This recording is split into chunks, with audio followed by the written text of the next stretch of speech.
Hello everyone and welcome guys to this video. Guys, today I will show you how you can return Plix order.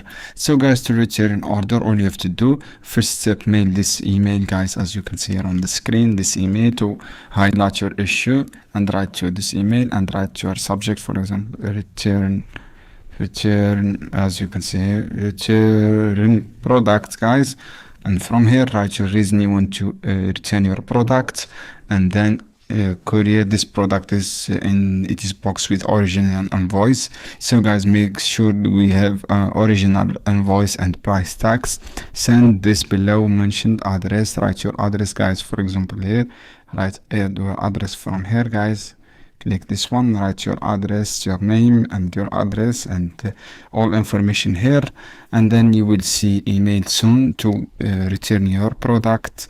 This is how you can do guys, and to return or exchange the product. I hope guys this video helpful for you. Then don't forget to give like and share this video for more content, and see you on another video soon. Keep watching guys.